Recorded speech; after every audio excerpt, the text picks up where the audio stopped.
আবার টাঙ্গাইল জেলার জন্য আমি মনে করি আজকে আলহামদুলিল্লাহ টাঙ্গাইল জেলাতে 3 বছর থেকে কেউ প্রোগ্রাম করতে পারে না। প্রোগ্রাম যেদিন হবে তার আগের দিন সকালে বা সন্ধ্যায় বা মাগরিবের পরে থানা থেকে এসে বন্ধ করে দিয়ে চলে যায়, প্রোগ্রাম করা হবে না। কে বা কারা কি বলে আল্লাহই ভালো জানে। তবে আমি এতটুক বলেছি, যারা অভিযোগ করে তাদেরকে আমার বলা আছে, যারা অভিযোগ করে তাদেরকে আমার বলা আছে, আজকে এই মুহূর্তে ভুয়াপুরে এই গ্রামে আজকে যা বক্তব্য দেব ইনশাআল্লাহ, এই বক্তব্যর মতো আর একটা বক্তব্য ওই লোকের কোনো বক্তা দিবে 50 বছর বিগত সময় থাকলো অতীতের। জাতিকে আমি কোনোদিন ফাঁকি দিইনি। কেন বিরোধিতা করে তা আমার জানা নাই। আমি আমার জীবনে কোনোদিন মানুষের পিছনে লাগা আমি প্রয়োজন মনে করি না। আমি কোনোদিন কারো গালি বা কারো বিরোধিতা, কারো বা নিন্দা, দল মাঝাব কোনোটা নিয়ে আমি চিন্তা ভাবনা করি না, ওই পাতায় পড়ি না। কেন অভিযোগ আসে, কোথায় তাদের সমস্যা আল্লাহই ভালো জানে। সম্মানিত দিনী ভাই বোন, বলছিলাম তো এই জন্য এটা আমরা শুকরিয়া আদায় করি আলহামদুলিল্লাহ। মর্মে আপনারা যে যেখানে আছেন, আমাদের পক্ষ থেকে আপনাদের উপরে আরো জোরালো অনুরোধ থাকলো যে আপনারা এসে বসে আলোচনা শোনেন। আমি আরো অনুরোধ করি যে আমি যদি কোনো এলাকায় আপনাদের চলে আসি, অন্তত 10 কিলোমিটার আশেপাশে যত দিনী ভাই বোন আছেন সবাই আসবেন বলে আমি আশাবাদী। আপনি তো আসবেন, কোনো হিন্দু মানুষ থাকলেও আসবে, আমি তারও কিছু না কিছু উপকার করবই করব। অন্তত তার শিষ্টাচারগত, তার গতিবিধিগত আমি তাকে কিছু বলবো যেটা তার জীবনে প্রয়োজন হবে, তার জীবনে সুবিধায় আসবে, কল্যাণে আসবে, তার দুনিয়াবি উপকার হবে। সম্মানিত দিনী ভাই বোন, অত্র আয়াতে আল্লাহ তাআলা যেটা নকশা উল্লেখ করেছেন তাতে এক সময় মেয়ে জন্ম নিলে পিতার মুখ কালো হতো। ইন্না লিল্লাহ, এটা কি হলো? মেয়ে কেন জন্ম নিল? এটা হতো। সে মানুষ সমাজে যেত না, দোকানপাটে বসতো না, হাট বাজারে যেত না, লজ্জা পেত। কেন? হাট বাজার দোকানপাটের লোক তাকে নিন্দা করবে। খালা ফুফুর বাড়ি যেত না, কেন? খালা ফুফু তারা নিন্দা করবে যে তোর ছেলে হয়েছে, কি মেয়ে হয়েছে, এখন কি করবি। মানে হওয়ার পর থেকে তার একটা টেনশন খালা ফুফু সবার পক্ষ থেকে, যেটা এখন দেখছেন আপনি। অথচ নারীর অবস্থা ভিন্ন। আল্লাহ তাআলা বলেন, ওয়াইদাল মাউদাতু সুইলাত বিআইয়ি যামবিন কুতিলাত, বিচারের মাঠে যেসব মেয়েকে জীবিত পুঁতে দেওয়া হয়েছে সেসব মেয়েকে জিজ্ঞাসা করা হবে, বলো তো তোমাকে কোন অপরাধে হত্যা করা হয়েছে। আল্লাহ মেয়েকে পেটে নষ্ট করা বা মেয়ে হতে না দেওয়া বা জীবিত মেয়েকে মেরে ফেলা, মাটিতে পুঁতে দেওয়া, একে আল্লাহ হত্যা বলে ঘোষণা দিয়েছেন। বলেছেন যে এই মেয়েকে জিজ্ঞাসা করা হবে, বলো তো তোমার বাপ মা তোমাকে হত্যা করেছে কোন অপরাধে, তুমি কি অপরাধ করলে। আব্দুল্লাহ ইবনে মাসউদ রাদিয়াল্লাহু তাআলা আনহু বলেন, একজন লোক আল্লাহ রাসূলকে জিজ্ঞাসা করলো, আল্লাহ নবী, আইয়ুয যামবি আকবার, সবচেয়ে বড় পাপ কোনটি? তখন আল্লাহ রাসূল উত্তরে বললেন, আনতাদুল্লাহ খালাকা আনতাদুআ নিদান ওয়া হুয়া খালাকা, তুমি আল্লাহর সাথে শিরক করবে, এটাই সবচেয়ে বড় পাপ, মানে শিরক সবচেয়ে বড় পাপ। তখন জিজ্ঞাসাকারী বলছেন, সুম্মায়ুন, তারপরে কোনটা বলেন তো? আল্লাহ রাসূল বললেন, তাকতালা ওয়ালাদাকা খাসিয়াতা ইয়াতামামাক, খাদ্যের ভয়ে সুখী সংসারের আশায় তুমি সন্তান হত্যা করবে, এটা হলো পৃথিবীতে দ্বিতীয় মহাপাপ। আপনারা ছিলেন 10-12 ভাই বোন, কিন্তু আপনার ছেলে মেয়ে 2টা না হয় 1টা, দুনিয়ার শয়তান, ওর কাছে আছে বড় মোবাইল, দিন রাত জেনা করে। একটা মেয়ে কারো কথা মানে না, জেনাই তার সফলতা, পুরুষের পোশাক তার সফলতা, বন্ধুর সাথে ঘোরাই তার সফলতা, পুরুষের পোশাক পরে চলাই তার সফলতা। আপনার মেয়ের খবর আপনি জানেন বেশি। আমরা রাস্তাঘাটে যেটা দেখছি সেটা তো দেখছি, পুরুষের সাথে মিশে থাকতে হবে, তার পোশাক পরতে হবে, এটা হলো এখন স্বাভাবিক গতি। অথচ রাসূল সাল্লাল্লাহু আলাইহি সাল্লাম বলছেন, লানাল্লাহু আল মুশাব্বিহিনা ওয়াল মুশাব্বিহাত, যারা পুরুষের সাদৃশ্যতা অবলম্বন করে নারী হয়ে, যারা নারীর সাদৃশ্যতা অবলম্বন করে পুরুষ হয়ে, তাদের উপরে অভিশাপ, তাদের উপরে অভিশাপ, তাদের উপরে অভিশাপ, তাদের উপরে গজব। আর যারা উভয় লিঙ্গের দাবিদার বা যারা হিজড়ে, ওদেরকে আল্লাহর নবী বাড়ি থেকে বের করে দিতে বলেছেন, ওরা পুরুষ। এই বিষয়ে আল্লাহ রাসূলের পক্ষ থেকে খুব খুব শক্ত কঠোরতা আছে। আবু হুরায়রা রাদিয়াল্লাহু তাআলা আনহু বলেন, রাসূল সাল্লাল্লাহু আলাইহি ওয়াসাল্লাম বলেছেন, 3 শ্রেণীর মানুষ জান্নাতে যাবে না। তার এক শ্রেণীর মানুষ হচ্ছে আর রাজনাত মিনান নিসায়ে, পুরুষের বেশধারী নারী, যারা পুরুষের পোশাক পরে চলে, যারা শার্ট প্যান্ট গায়ে দেয়, যারা গেঞ্জি গায়ে দেয়, যারা পুরুষের পোশাক পরে, যারা দৌড়িয়ে বেড়াচ্ছে, জিন্স প্যান্ট পরছে, খেলাধুলায় মত্ত আছে, পুরুষের সাথে দিন রাত চলছে, যেগুলো দেখতে পাচ্ছেন, রাসূল সাল্লাল্লাহু আলাইহি ওয়াসাল্লাম বলেছেন এরাই হচ্ছে 3 শ্রেণীর মানুষ, জাহান্নামে যাবে, জান্নাতে যাবে না। তার মধ্যে এরাই সমাজের সবচেয়ে নিকৃষ্ট, ঘৃণিত, অভিশপ্ত মানুষ। এই ঘোষণা আল্লাহর নবী বলেছেন মুহাম্মদ সাল্লাল্লাহু আলাইহি ওয়াসাল্লাম। সেটা আপনার মেয়ে, সেটা আপনার স্ত্রী।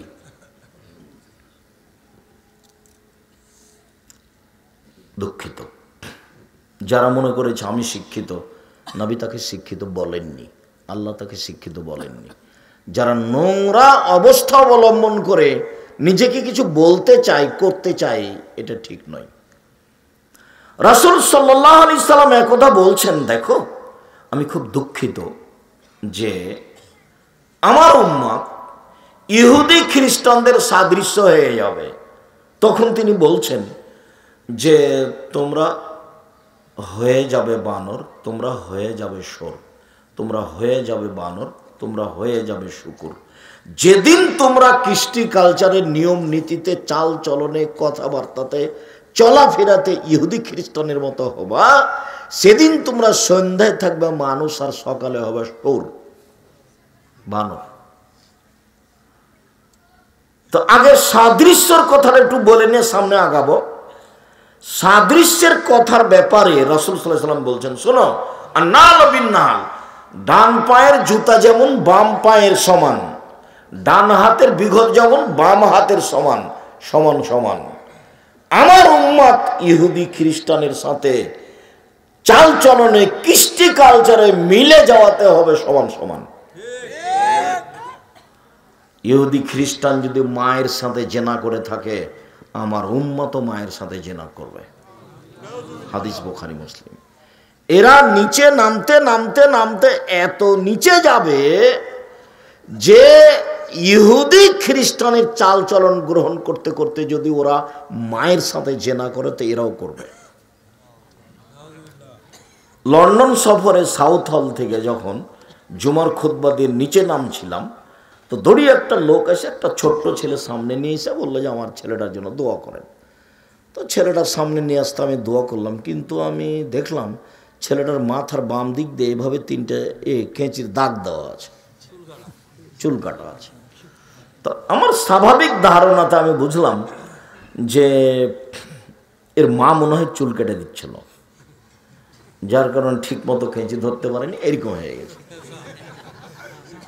আমার ওই আবদুল্লাহর ছেলে যেটা মোহাম্মদ, ও নাপিতের কাছে চুল ছেঁটে দেবে না। মা নাপিতের কাছে নিয়ে গেলে খুব চিল্লাচিল্লি করে, আমার দাদি চুল ছেঁটে দেবে, আমার দাদি, ও খুব চিল্লাচিল্লি করে, নাপিতের কাছে চুল ছেঁটে নেয় না।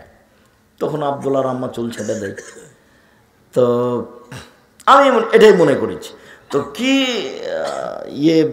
ব্যাপার কি, আল্লাহর রহমত, ওই 2 তলা থেকে নিচে নামতেই রাস্তাটা এইভাবে ঘুরেছে, এইভাবে ঘুরতে এখানে দেওয়া আছে সাইনবোর্ড চুল ছাটা। তো দেখছি ওইরকমই করা আছে। তো ইন্না লিল্লাহ, কি খবর ভাইজান, আপনার ছেলের মাথার এভাবে দাগ কাটা আছে, চুল কাটা, তাহলে কি এটা দেখে করেছেন নাকি? ধর্ম বিক্রি করে খেতে আসেনি, রুজি বাংলাদেশেও আছে। আদর্শ বিক্রি করে খেতে রাজি নই। ছি ছি ছি ছি, আপনি বলেন কি? এখানে বহু ছেলে আছে যার মাথায় উপরে চুল আছে, চতুর্দিক কাটা আছে। তোমাকে আর তোমার বাপকে আর তোমার মাকে যদি আমি আব্দুর রাজ্জাক বিন ইউসুফ মূর্খ প্রমাণ করতে না পারি, আমি আজ থেকে আর কোনোদিন বক্তব্য দেব না। ভুয়া পরিচয় চ্যালেঞ্জ করলাম। তোমাকে আর তোমার বাপকে আর তোমার মাকে, তোমার বংশকে যদি আমি অশিক্ষিত প্রমাণ করতে না পারি, আমি জিন্দেগিতে আর বক্তব্য দেব না। তোমার আদর্শকে আমি মাটিতে পুঁতে দিতে এসেছি। তোমার আদর্শ আমার কাছে সবচেয়ে ঘৃণিত। তোমাকে দেখলে আমাকে ঘৃণা লাগে, তোমাকে দেখলেই ঘৃণা লাগে। আর তোমার বোনের যখন পোশাক দেখি, তখন রাসূল সাল্লাল্লাহু আলাইহি ওয়াসাল্লামের কথা মনে পড়ে, অভিশপ্ত কথা। তুমি মনে করো না দুনিয়া দখল করে নিয়েছি, দুনিয়া দখল ফেরাউনও করেছিল। ফলাফল ফেরাউন যখন দুনিয়া থেকে চলে গেল, তখন একটু খড়কুটাতে হাত রেখে আশ্রয় নেবে এরকম কোনো পথ ফেরাউনের ছিল না। খুব নিরুপায়। আর তোমরা যদি দুনিয়াতে নিরুপায় দেখতে চাও, তাহলে দেখতে পারো খুলনার অঘোষিত সম্রাট এরশাদ শিকদার। এরশাদ শিকদার শেষে বলেছিল যে আমার মেয়ের মাথাতে একটু হাত লাগাতে চাচ্ছি, একটু আদর করব আমার মেয়েকে, এই সুযোগ দেওয়া হয়নি। যদি দুনিয়াতেই ক্ষমতার থাকার পরেও নিরুপায় নেমে আসে দেখতে চাও, তাহলে দেখতে পারো দাম্ভিক প্রেসিডেন্ট, ইরাকের প্রেসিডেন্ট সাদ্দাম। তুমি কি এমন যে তোমার গায়ে একটা গেঞ্জি আছে, তার পিছনে 10 লেখা আছে বিশাল করে? কি এমন তুমি? তোমার গেঞ্জি আর বাজারে, তোমার গেঞ্জি দিয়ে আমি টয়লেট পেপার হিসাবে ব্যবহার করব না। যদি ওই পেশাবের প্রয়োজন হয় যে পানি না থাকে, তা আমি আব্দুর রাজ্জাক বিন ইউসুফ এই কাপড় ব্যবহার করব না। তোমার গেঞ্জি আমার কাছে এত ঘৃণিত। আমি জানি ওইটা ইহুদি খ্রিস্টানদের খেলোয়াড়ের নাম্বারে এই সিরিয়াল। ওই গেঞ্জি দিয়ে আমি জুতাও পরিষ্কার করব না। আমার কাছে এত ঘৃণিত সেই পোশাক। তোমার গায়ে কেমনে থাকে? তোমার মাথার চুল কেমনে এমন হলো? তোমার বোনের পোশাক কেমনে এমন হলো? রাসূল সাল্লাল্লাহু আলাইহি ওয়াসাল্লাম বলছেন 3 শ্রেণীর মানুষ জান্নাতে যাবে না। তার এক শ্রেণীর মানুষ পুরুষের বেশধারী নারী, যারা পুরুষের জুতা স্যান্ডেল পোশাক পরে। লন্ডনী পোশাকে স্বাধীন আরব দেশের চেয়ে। যখন আমি দুবাইয়ে নামলাম বিমানবন্দরে প্রথমবার 10 সালে, তখন বাঙালিরা দৌড়িয়ে এসে বলছে, আপনি তাড়াতাড়ি জুব্বা পরেন, আপনার লুঙ্গি দেখলে জরিমানা হবে। তাই আমি বললাম যে লুঙ্গি তো আল্লাহর নবী পরতেন, সেজন্যই পরেছি, চলো আগে জরিমানাই দাও, তারপরে কথা। তো লন্ডনে কেউ লক্ষ্য করছে, খেয়াল করছে, এটাও বুঝলাম না। মানে এর কোনো হিসাব নেই, যার যা সে তার মতো চলুক। তাহলে সেই দেশে আমার মেয়ে, আমার বোন, তাদের পোশাক নিবে কেন? সে যদি একবারে এমন বোরখা পরে যে যেটা হাদিসে এসেছে মাটিতে লেগে থাকবে অর্ধ হাত, ছেঁচড়ে যাবে, এরকম বোরখা পরলে কেউ কিছু বলবে না। অত স্বাধীনতা এদেশে নেই। সেদিন কোনটা যেন সৌদি মেহমান, যেটা মদিনা, আপনাদের জামিয়া সালাফে ডাঙ্গিপাড়ায় শিক্ষকতা করছেন এখন। আপনাদের জামিয়া সালাফে কিন্তু দেশের ভিন্ন ধরনের প্রতিষ্ঠান। আপনাদের জামিয়া সালাফে 5000 ছেলে মেয়ে পড়াশোনা করে। আপনাদের জামিয়া সালাফে প্রায় 300 জন শিক্ষক শিক্ষিকা আছে, যাদের প্রতি মাসে বেতন লাগে 32 লক্ষ। ইন্ডিয়ান শিক্ষক আছে 5 জন। সৌদি আরব থেকে আছে 1 জন, আর রাস্তায় আছেন 1 জন আসছেন। আপনাদের জামিয়া সালাফে ভিন্ন ধরনের প্রতিষ্ঠান। তো আমি যেটা বলছিলাম, সেটা মেহমান এসেছে, তো আমি ঢাকায় আগাতে গেছি। তো ওই যেখানে হোটেল ভাড়া নেওয়া হয়েছে 2 তলায়, গেটে যে আছে আমার পরনে লুঙ্গি আছে সে যেন ঢুকতে দিবে না। এই যে তোমার এটা লন্ডনের চেয়ে দামি নাকি এই এলাকা, এই যে পাগল। এই তোমার ম্যানেজার কে আছে কথা বলো তো দেখি। তো কোথায় বললো, তখন বলছে আসতে বলো। তো এখন ওপরে গেছি, তো দেখি সবাই চতুর্দিকে ছুটে আসছে, মানে তোমার ম্যানেজারকে আগে বলো ঘটনা কি, এটা কি লিখিত আছে নাকি, লুঙ্গি পরে ঢোকা যাবে না, এটা কেন? দেখি সবাই এসে ক্ষমা চাচ্ছে, মানে ক্ষমা চাওয়া পরে ঘটনাটা কি সেটা আমাকে শোনাও। কি এমন পড়া জানুনি, শিক্ষা নাই, দীক্ষা নাই, প্যান্টটা টাকানোর নিচে পরো, উপরে এক খ্রিস্টানের মতো করে চুল রেখেছো, আবার এদিকে তো দাগ কেটে রেখেছো, মেয়েটা তোমার ল্যাংটা হয়ে আছে, তুমি আমাকে কি দেখাতে চাও? তুমি তো আমার কাছে সবচেয়ে নিম্ন শ্রেণীর মানুষ। আমি তো তোমাকে দায়ী করতে করতে তোমার বংশ পর্যন্ত চলে গেছি, তুমি আমার কাছে এত নিম্ন শ্রেণীর মানুষ। তোমার গায়ে গেঞ্জি ওইটা থাকবে কেন? কেন থাকবে? থাকবে কেন? তোমার মাথার চুল এমনটা হবে কেন? তোমার বোন গেঞ্জি গায়ে দিবে কেন? ওর রক্ত মুসলমান, ওর গোস্ত মুসলমান, ওর শুক্রকীট মুসলমান, ওর জন্ম মুসলমান, ওর বংশ মুসলমান, ওর জাতি মুসলমান, ওর নিজস্ব নীতি আছে। হিন্দুর নিজস্ব নীতি আছে। বিবাহ হয়ে গেলে কপালে কি দেয়? এখানে স্মৃতিতে সিঁদুর দেয়, হাতে একটা কি থাকে, শাখা থাকে সাদা। ওর নিজেরটা অমুসলিম হয়ে সে ধরে রাখতে পারে, তুমি মুসলমান হয়ে ধরে রাখতে পারো না। একটা বাসাতে ঢুকছি, তো ছেলে বাসা থেকে বের হয়েছে, আর ছেলের চাচা আর আমি বাসাতে ঢুকছি, ওরা আবার ছেলে বের হয়ে ছেলের চাচাকে বলছে গুড মর্নিং। তো ছেলেও বাপও বলল, চাচা বলল গুড মর্নিং। এখন খেতে বসে বলছি দেশে থাকা হবে না, আদর্শ বিক্রি করা যাবে না। ছেলে আপনাকে সালাম না দিয়ে বলল গুড মর্নিং, আপনিও সে উত্তর দিলেন, বুঝলাম না গুড মর্নিংয়ে কী উপকার আছে বলেন তো দেখি। এখন থেকে নিয়ে যদি গুড মর্নিং শব্দ কিয়ামত পর্যন্ত গবেষণা করে কেউ, তো সরিষার সমপরিমাণ যদি সুবিধা দেখাতে পারে, আমি আব্দুর রাজ্জাক বিন ইউসুফ জাতির সামনে বক্তব্য দেব না। আর যদি বলতো আসসালামু আলাইকুম, তাহলে গোটাটাই করলেন, আপনার উপরে শান্তি অবতীর্ণ হোক। এটা ইসলাম, ওটা খ্রিস্টান, এটা মুসলিম, ওটা অমুসলিম, ওটা ইহুদি, ওটা খ্রিস্টান, ওরা হলো মকজুব, অভিশপ্ত, ওলা দললিন, পথভ্রষ্ট, আর এটা হলো পথে আছে। তোমার বোন কেন গেঞ্জি গায়ে দিয়ে থাকবে? সেদিন আবার ফিরে এসেছে, যেদিন মেয়েকে জীবিত মাটিতে পুঁতে দেওয়া হবে। তিনি বললেন সবচেয়ে বড় পাপ হলো শিরক করা। তিনি বললেন দ্বিতীয় মহাপাপ হচ্ছে খাদ্যের ভয়ে ছেলে মেয়েকে হত্যা করা। ছেলে মেয়ে বেশি হবে এই কথাই ঠিক, কম কেন? বেশি হলেই সুবিধে, বেশি হলে 10টা হলে 2-1টা মারা যাবে, 2-4টা মারা যাবে। একটা যদি মারা যায়, 2টা যদি মারা যায় ছোট অবস্থায়, আপনার জান্নাত হবেই ইনশাআল্লাহ। ও ছেলে আপনাকে ছাড়া জান্নাতে যাবে না, ও মেয়ে আপনাকে ছাড়া জান্নাতে যাবে না।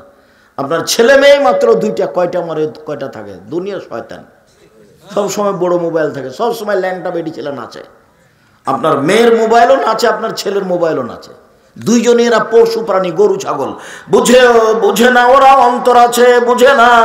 দেখেও দেখে না ওরা, চক্ষু আছে দেখে না। শোনেও শোনে না ওরা, কান আছে শোনে না। উলাইকা কাল আনাম, তারা পশু প্রাণীর মতো, তারা গরু ছাগলের মতো, তারা কুকুর শ্রীগালের মতো, বালু মাজাল বরং তার চেয়ে খারাপ।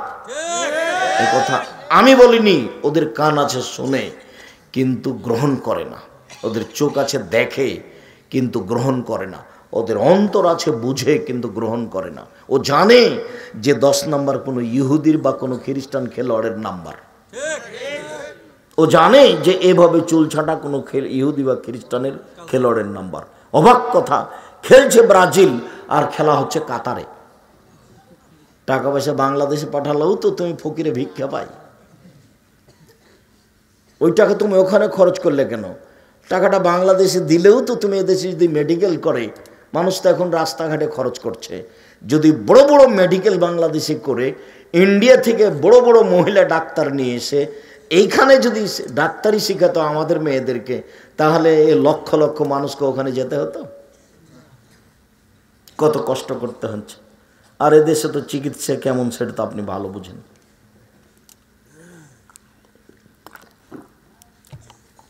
আমি একটু কানটা একটু অসুবিধা হয়েছিল, সুর করছে, একটু একটু করে পানি আসছে।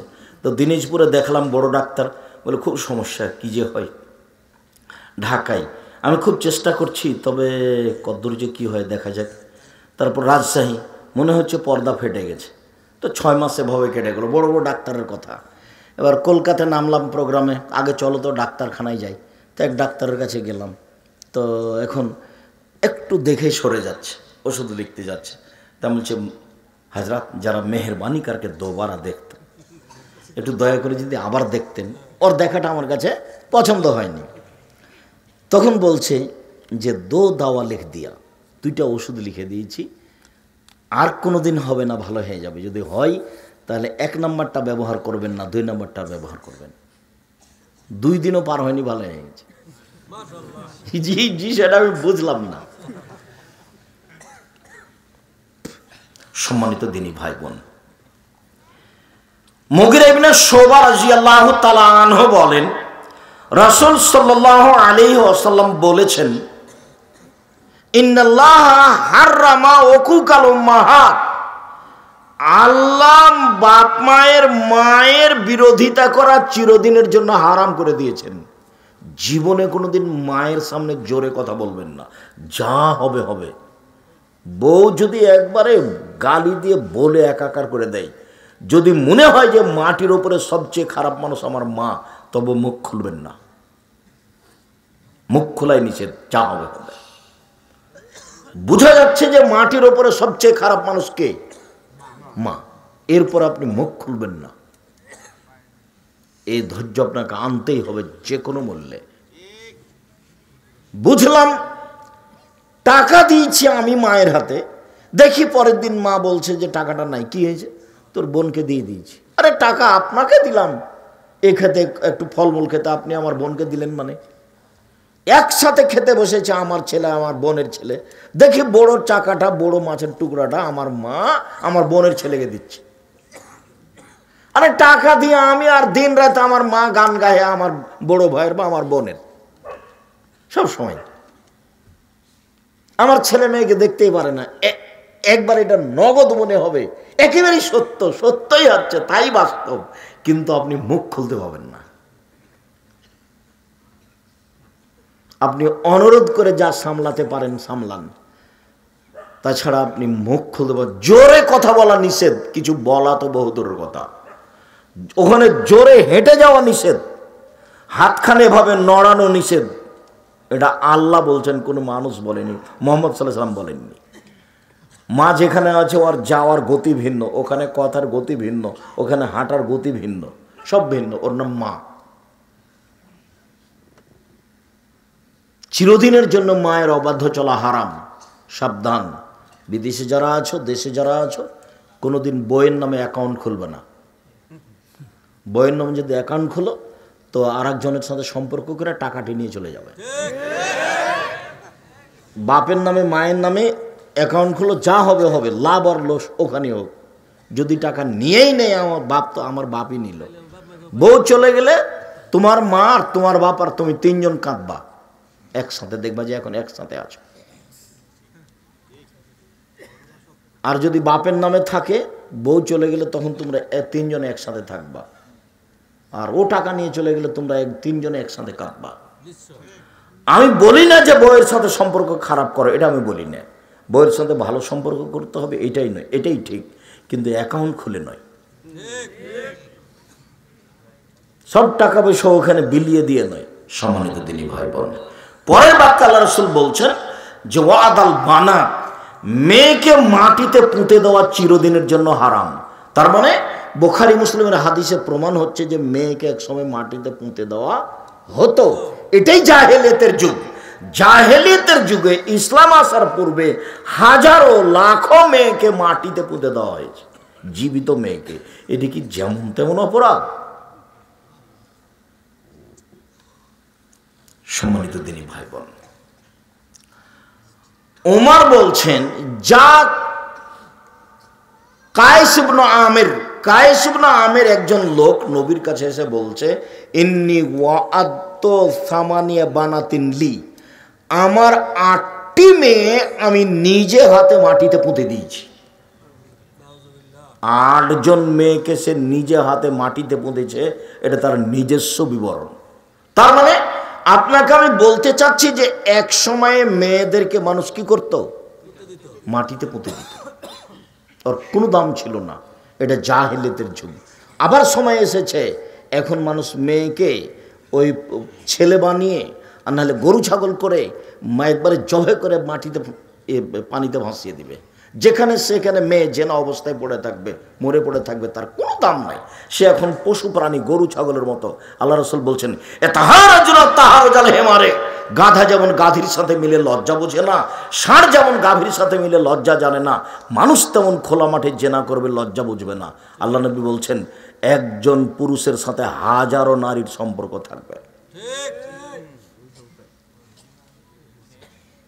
আর তুমি ইতর শ্রেণীর মা নারী একজন পুরুষকে ধ্বংস করো, দিন রাত মোবাইলে ল্যাংটা ছবি দেখো। তোমার তো একটা বুদ্ধি হুঁশ থাকা দরকার যে আমি যে ছেলের সাথে কথা বলছি এইভাবে নিজেকে বিলিয়ে দিচ্ছি সব কিছু, তো এর তো আরও মহিলা পুরুষের সাথে সম্পর্ক আছে। আর তোমার মতো একটা বোকা ছেলে, নোংরা হোঁসমোটা ছেলে, তোমার তো একটা বিবেচনা করা দরকার যে আমি যে এর সাথে কথা বলছি এ মেয়ের আরও হাজারো ছেলের সাথে সম্পর্ক আছে। তুমি কি পশু প্রাণী হয়ে গেছো? তোমার তো একটা দাম আছে, তুমি মুসলিম পুরুষ। আল্লাহ রাসূল বলছেন, আমার জীবনে বড় ভয়, আমার উম্মত গোপন পাপে লিপ্ত হবে, এটাই আমার ভয়। ইন্না মিম্মা তাখাওয়াফাল উম্মাতিন আশ-শাহওয়াতুল খাফিয়া, আমার উম্মতের উপরে আমার যেটা বড় ভয়, আমার উম্মত গোপন পাপে লিপ্ত হবে, এটাই আমার ভয়। প্রায় বড় মোবাইলে জেনা হয় দিন রাত। আইনানে তাজলিনে যে নহমান নাজরো, 2 চোখের জেনা হচ্ছে চোখ দিয়ে দেখা। অল ওজনানে জেনা হল ইস্তেমাও, 2 কানের জেনা হচ্ছে কানে অশ্লীল গান শোনা। অলিয়াত জেনা হাল বাদশো, হাতের জেনা হচ্ছে পরনারীকে ধরা। আর জেনা রিজলাল মাসি, পায়ের জেনা হচ্ছে পা দিয়ে এই পথে চলা। জেনাল কালব তাতামানা তাস্তাহি, অন্তরের জেনা হচ্ছে বিষয়টি নিয়ে ভাবা। আর জেনাল লুৎক লুৎক, আর জিভার জেনা হচ্ছে কথা বলা। তুমি মোবাইলে দিন রাত কি কথা বলো সেটা তুমি জানো। সব কথা লেখা হচ্ছে, বিচার হবে একদিন। মাটি যত অত্যাধুনিক যন্ত্র, পৃথিবীতে এত উন্নত মানের যন্ত্র তৈরি হয়নি, কিয়ামত পর্যন্ত হবে না। এইসব যন্ত্র যেগুলো তুমি দেখতে পাচ্ছ, এগুলোর সময়ে ভেঙে যাওয়া, মিটে যাওয়া, হারিয়ে যাওয়া আছে। এই মাটিকে এমন একটা আল্লাহ অত্যাধুনিক যন্ত্র হিসাবে তৈরি করে দিয়েছে, একবারে আদম থেকে নিয়ে কিয়ামত পর্যন্ত সব কথা ধরে আছে, ধরে থাকবে। ইয়াউমাইজিন তুহাদ্দিসু আখবারাহা, বিচারের দিন সব top top top top top top করে বলতে হবে। আল্লাহ নবী বলছেন, আল্লাহ বলছেন বলবে। আর আল্লাহ নবী বলছেন, ফাত্তাকুদ দুনিয়া ওয়াত্তাকুন নিসা, পৃথিবীর মানুষ তোমরা মহিলা থেকে বেঁচে থাকো এবং মাটি থেকে বেঁচে থাকো। মাটি কিন্তু বিপজ্জনক ব্যাপার, বিপজ্জনক বস্তু। এই যে কত বড় বিপজ্জনক বস্তু আমি আর আপনি এখন বুঝতে পারি না। যেদিন আমার বিপক্ষে কথা বলবে সেদিন আমি বুঝতে পারব। সম্মানিত দিনী ভাই বোন, সালামা ইবনে ইয়াজিদ আল জৌফি বলছেন যে ইনতালাক্তু আনা ওয়া আখিলান নবী সাল্লাল্লাহু আলাইহি সাল্লাম, আমি আর আমার ভাই নবীর কাছে গেলাম। নবীর কাছে গিয়ে বললাম, ইয়া রাসূলুল্লাহ, হে আল্লাহ রাসূল, ইন্না উম্মানা মুলাইকা তাসলুর রাহেমা ও তাকরিজ জাইফা, আমাদের মা মুলাইকা, ওদের মায়ের নাম মুলাইকা। তো আমাদের মা মুলাইকা উনি মানুষের সাথে খুব সদাচরণ করতেন, মানুষকে টাকা পয়সা দিতেন। অতাকরিজ জাইফা, আর মেহমান প্রিয় ছিলেন খুব আমার মা, মেহমানকে খাওয়াতেন।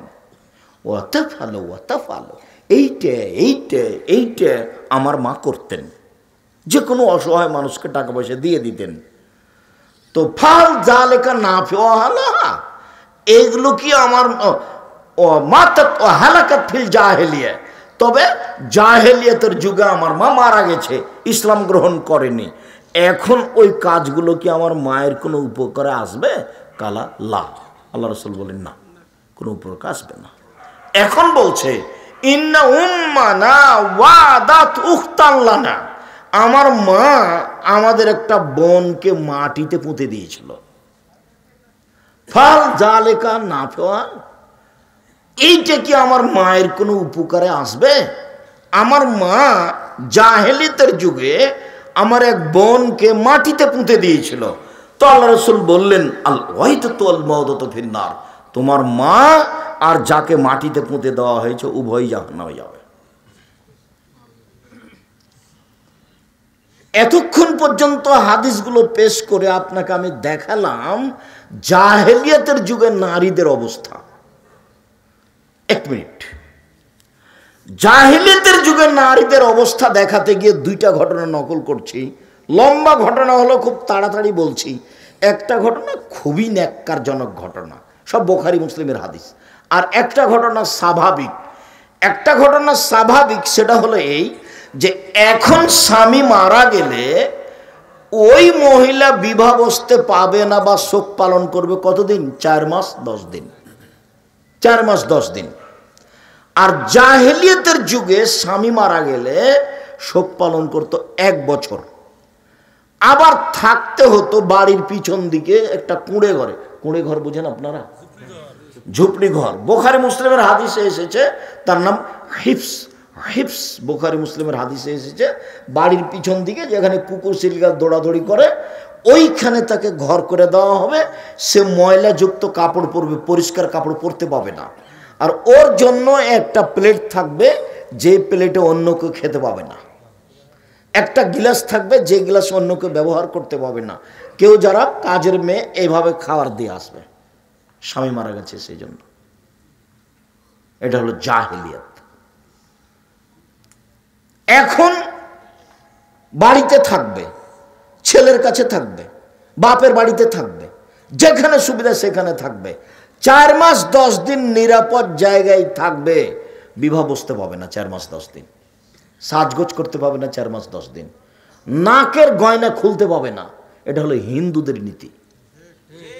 মরার সাথে সাথে আপনার এই ভুয়াপুরের মহিলারা যারা আশেপাশে আছে, নাক ফল খুল খুল খুল খুল, নাকে যে ফুল আছে এটা খুল, স্বামী মারা গেছে, স্বামী মারা গেছে, যা আছে গলায় হাতে সব খুলে ফেলা।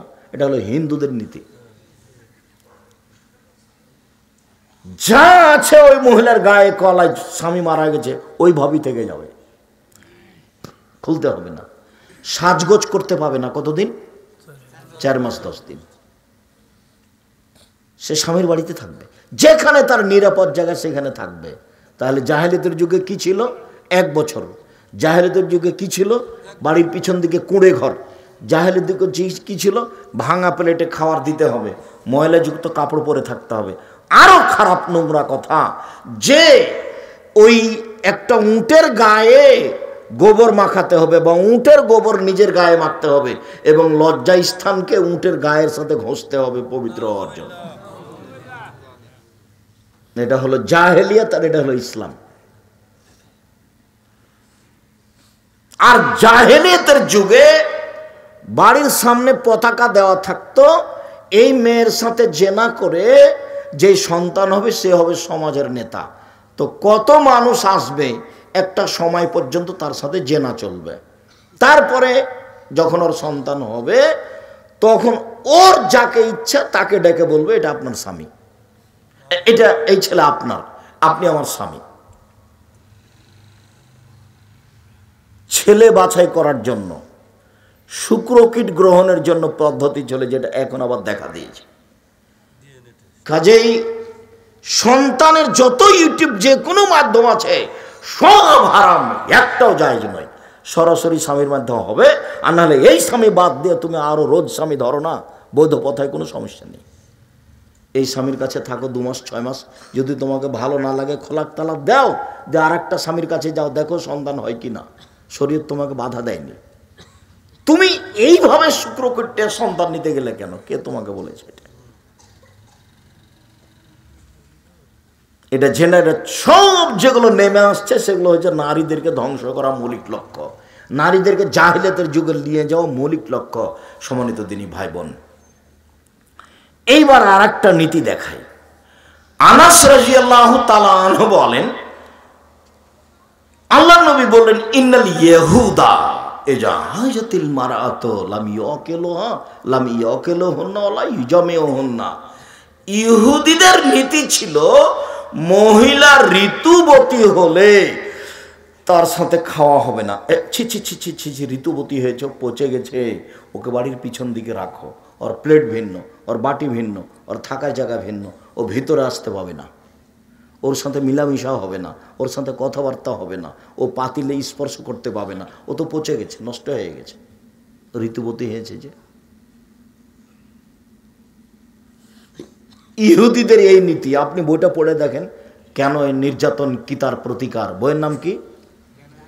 কেন এই নির্যাতন কি তার প্রতিকার, কেন এই নির্যাতন কি তার প্রতিকার, কেন এই নির্যাতন কি তার প্রতিকার।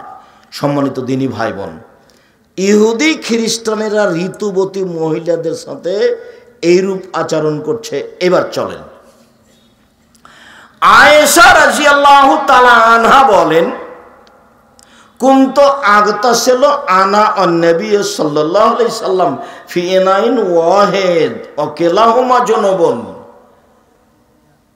আমি এবং আল্লাহর নবী এক পাত্রে অপবিত্র গোসল, ফরজ গোসল পবিত্র হওয়ার জন্য করতাম।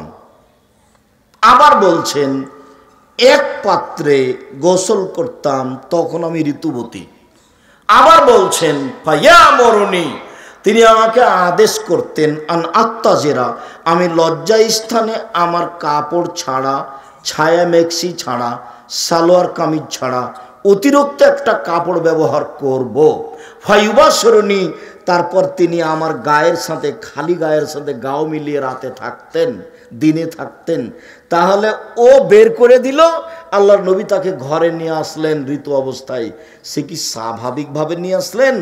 বলছেন যে আমার গায়ের সাথে গাও লাগিয়ে থাকতেন, যখন দুইজনের গায়ের মাঝে কোনো কাপড় নেই। হাদিস বুখারী মুসলিম। এবার কি হলো বলেন তো দেখি, ও ইহুদি খ্রিস্টান নারীদের অবস্থান কোথায় করেছে, আর মুহাম্মদ সাল্লাল্লাহু আলাইহি ওয়াসাল্লাম নারীদের অবস্থান কোথায় রেখেছে। আয়েশা রাদিয়াল্লাহু তাআলা আনহা বলেন, কুনতু আশরাবু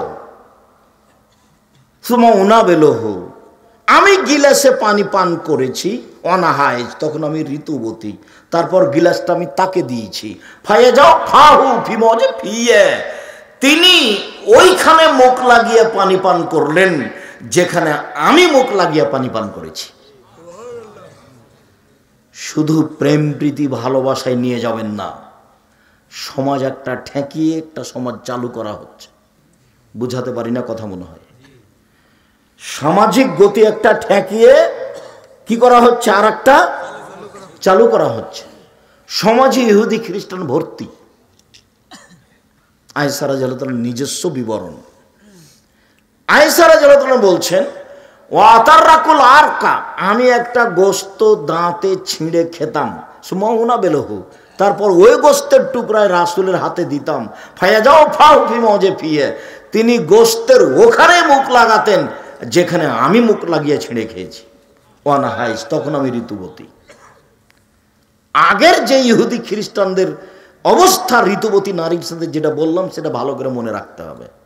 ওদের সাথে খাবেও না, ওদের সাথে মিশবেও না। কেন? ঋতুবতী হয়েছে এই জন্য। কথা বুঝাতে পারিনি।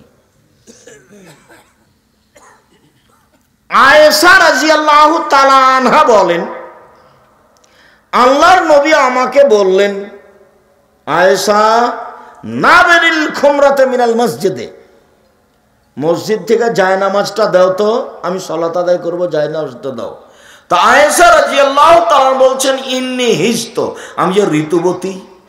তখন আল্লাহ রাসূল বলছেন, ইন্না হাইজাতাকে লাইসাত ফি ইয়াদিকে, আরে ঋতু তো তোমার হাতে লেগে নেই, হাইজের রক্ত কি তোমার হাতে লেগে আছে? মসজিদে যাও, জায়নামাজ নিয়ে আসো, জায়নামাজ আমাকে দাও।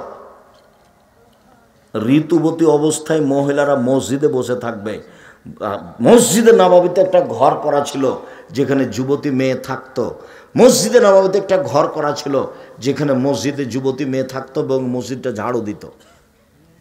ঋতুবতী অবস্থায় ওরা নামিয়ে দিল বাহিরে, একবারে বাড়ির বাহিরে, আর মুহাম্মদ সাল্লাল্লাহু আলাইহি সাল্লাম নিয়ে আসলেন ঘরে মসজিদে। ওটাও বুখারীর, এটাও বুখারীর হাদিস। আয়েশা, যে চাটাটা দাও তো মসজিদ থেকে, আমি যা ঋতুবতী। আরে ঋতু কি তোমার হাতে লেগে আছে নাকি? ভাষাটা এরকম। ইন্না হাইজা তাকে লাইসা পিয়া দেখে, তোমার হাইজের রক্ত তোমার হাতে লেগে নেই, তুমি মসজিদে যাও, নিয়ে এসে দাও। আয়েশা রাদিয়াল্লাহু তাআলা আনহা বলেন, কানান নবী সাল্লাল্লাহু আলাইহি সাল্লাম ইয়াত্তাকিউ ফি হিজরি ওয়া আনা হাইজ ওয়া হুয়া ইয়াকরাউল কোরআন। আল্লাহর নবী আমার উরু রানের উপরে মাথা রেখে কোরআন মাজিদ পড়তেন, তখন আমি ঋতুবতী। বুঝাতে পারি না নাকি? আপনি এটা সরাসরি ওই প্রেম প্রীতি ভালোবাসায় নিয়ে যাবেন না, আগে নিয়ে যাবেন এক সমাজ উল্টিয়ে আর এক সমাজ চালু করা হচ্ছে। যার কারণে প্রথমে ও হাদিসটা পেশ করেছি, ওদের আচরণ, ওরা নারীদের সাথে খাবে না, ওরা নারীদেরকে বাড়িতে থাকতে দিবে না, ঋতু হয়েছে সেই জন্য, হাইজ হয়েছে সেই জন্য। আয়েশা রাদিয়াল্লাহু তাআলা আনহা বলেন, আন্নান নবী সাল্লাল্লাহু আলাইহি ওয়াসাল্লাম ইখরিজু ইলাইয়া রাসাহু ওয়া আনা হাইজ ফাগসিলুহু ওয়া আনা হাইজ। আমি আল্লাহর নবী থাকতেন এতেকাফ অবস্থায়, এতেকাফে রমজান মাসে এতেকাফে তিনি মাথাটা আমার দিকে বের করে দিলেন এতেকাফের জায়গা থেকে, আমি তার মাথা ধুয়ে দিচ্ছিলাম, চিরুনি করে দিচ্ছিলাম, তখন আমি ঋতুবতী। সব হাদিস বুখারী মুসলিম। উম্মু সালমা রাদিয়াল্লাহু তাআলা আনহা বলেন, কানান নবী সাল্লাল্লাহু আলাইহি সাল্লাম ইসাল্লি বিমিরতিন ওয়া আলাইহি বাজুহু আলাইহি বাজ। একটা চাদর গায়ে দিয়ে আল্লাহর নবী সালাত আদায় করছিলেন, যেই চাদরের কিছু অংশ ছিল আমার গায়ে, কিছু অংশ ছিল রাসূলের গায়ে, তখন আমি ঋতুবতী। কথা স্পষ্ট বোঝা যায় তো? সম্মানিত দিনী ভাই বোন, এইবার একটা পরিবেশ আপনাকে আমি দেখালাম। এখানে রাসূলের পক্ষ থেকে নারীদের মর্যাদা এবং নারীদের নিজস্ব মর্যাদায় চলেন, যেটা পুরুষের চেয়ে ভিন্ন। এই ছেলে,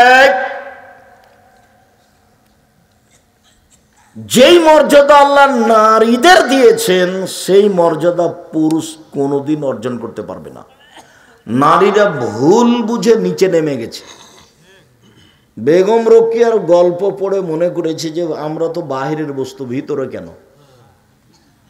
আমাদেরকে তো উপার্জন করে খেতে হবে, নিজের পায়ে দাঁড়াতে হবে। এই কথাটাও কিভাবে মাথায় নিয়ে আসলো? অথচ আল্লাহ বলছেন ওকে উপার্জনের জন্য সৃষ্টি করা হয়নি। আল্লাহ বলছেন, অমিন আয়াতিয়ান খালাকালাকুম মিন আনফুসিকুম আজওয়াজান লিতাসকুনু ইলাইহা। পৃথিবীর মানুষ শোনো, তোমাদের পাশ থেকে আমি তোমাদের স্ত্রীদেরকে সৃষ্টি করেছি যাতে করে তোমরা সেখানে শান্তি তৃপ্তি পাও। ওয়াজালনা বাইনাকুম মাওয়াদ্দাতান ওয়া রাহমা, তোমাদের স্বামী স্ত্রীর মাঝে ভালোবাসা, ভ্রাতৃত্ব ভাব সৃষ্টি করে দিয়েছি। স্বামীর শান্তি তৃপ্তির জন্য নারীকে সৃষ্টি করা হয়েছে। তো ও যদি স্কুলে গিয়ে সকাল 9টা থেকে নিয়ে বিকাল 5টা পর্যন্ত থাকে, তাহলে শান্তি তৃপ্তি কি থাকলো? ও ব্যাংকে চাকরি করে, গোসলখানাতে ঢুকে ওইদিকে একটু 19-20 হয়ে গেলে ম্যানেজার ঠেলা দিবে, তখন তাড়াহুড়া করে বলছে ওর শাশুড়িকে বা ওর স্বামীকে, বলছে টাইম হয়ে গেছে চলে গেলাম, কাপড়টা খেঁচে একটু শুকাতে দিয়েন। এই জন্য তো আল্লাহ তাকে সৃষ্টি করেননি। সম্মানিত দিনী ভাই বোন, আল্লাহ বলছেন তাহলে এখানে শান্তি তৃপ্তি, চলেন ওখানে। নিসাউকুম হারফুল লাকুম ফাতু হারসাকুম আন্না শাইতুম। পৃথিবীর মানুষ তোমাদের স্ত্রী তোমাদের জমি, পৃথিবীর মানুষ তোমাদের স্ত্রী তোমাদের ক্ষেত, তোমরা তোমাদের খেতে আসো তোমাদের ইচ্ছা মতো। তোমাদের যেটা শান্তি তৃপ্তি হবে সেটা তো হবেই, তোমাদেরকে ক্ষেত আবাদ করে পরবর্তী বংশসূত্র বহাল রাখতে হবে। ধারাবাহিকভাবে মানুষ বহাল রাখতে হবে। তোমরা ওই পরিবারে বিবাহ করো যেই পরিবারের মায়ের ছেলে মেয়ে বেশি, তাহলে তোমার স্ত্রীর ছেলে মেয়ে বেশি হবে। ফানকে হলো দুদাল ওলুদা ফাইনি মুকাসসারুম বিকুম ইয়াউমাল কিয়ামা। তোমরা ওই মেয়েকে বিবাহ করো যে মায়ের ছেলে মেয়ে বেশি, তাহলে সন্তান বেশি হবে। বিচারের মাঠে আমি মুহাম্মদ সাল্লাল্লাহু আলাইহি সাল্লাম আমার উম্মতের সংখ্যা বেশি হবে, এটাতে আমি গর্ব করব। আমার উম্মত সবচেয়ে বেশি। যখন মুসা আলাইহিস সালামের জনগণ দেখব, তখন আমার খালি সন্দেহ ধাক্কা খাবে, এরা কেরা, এরা কার, এরা কে? তাহলে মুসা আলাইহিস সালাম, মুসা আলাইহিস সালাম এত মানুষ, মানে সন্দেহ কাজ করছে এখনো। তারপরে যখন দেখবেন হাজারো লাখো মানুষ, এটা আপনার উম্মত। তো মুহাম্মদ সাল্লাল্লাহু আলাইহি সাল্লামের একটা গর্ব বহাল রাখার জন্য একটা ছেলে দিয়ে কি করবেন? দুনিয়ার বদ। ও তো আদর তো গতিতে থাকতে হবে। আদর যদি উল্টা পথে চলে তাহলে তার স্বভাব চলবে উল্টা পথে। আর যেদিন আমি আদর্শ পরিবার নিয়ে আলোচনা করব, সেদিন আপনাকে দেখাবো একচাটিয়ে কিভাবে আল্লাহর নবী বাপ মাকে দায়ী করেছেন ছেলে মেয়ে লালন পালন করার ব্যাপারে। সম্মানিত দিনী ভাই বোন, বলছিলাম এবার একচাটিয়া নারীদের মর্যাদা আল্লাহ রাসূল কিভাবে দিয়েছেন পুরুষ থেকে ভিন্ন করে তা দেখি। প্রথমত দু একটা আয়াত শোনাই যে আল্লাহ বলছেন অকারনা ফি বুয়ুতিকুন্না ওয়ালা তাবাররাজনা তাবাররুজাল জাহিলিয়াতুল উলা। হে মুসলিম মহিলা, বর্ণতার যুগে, বর্বরতার যুগে, অসভ্যতার যুগে, জাহিলিয়াতের যুগে নারীরা যেভাবে প্রদর্শনী দিয়ে চলতো সেইভাবে তোমরা চলো না। তাহলে এখন রাস্তাঘাটে নারীকে যেভাবে দেখছেন সেভাবে জাহেলিয়াতের যুগে ছিল। জাহেলিয়াতের যুগটা ঘটনা আপনাকে শোনাই। সাবু মুআল্লাকার ইমরুল কায়েস যেসব মেয়েরা কাপড় উপরে খুলে রেখে পুকুরে গোসল করতে নেমেছে, তখন ইমরুল কায়েস সব কাপড়টি নিয়ে গাছের উপরে উঠে বসে আছে। তো বলছে যে এই আমাদের কাপড় কে নিল রে, কে নিল রে? তো দেখ ইমরুল কায়েস এসেছে মনে হয়। তো দেখছে ওই যে ইমরুল কায়েস গাছের উপরে আমাদের কাপড় নিয়ে বসে আছে। সবকে একা একাই পানি থেকে উঠে ওর হাত থেকে কাপড় নিতে হবে। এগুলো লেখা আছে ঘটনা। জাহেলিয়াতের একটা আপনাকে বাস্তব ঘটনা দেখালাম, ওগুলো তো বুখারী মুসলিমের হাদিস। সম্মানিত দিনী ভাই বোন, দেখাচ্ছি তাদের মর্যাদা।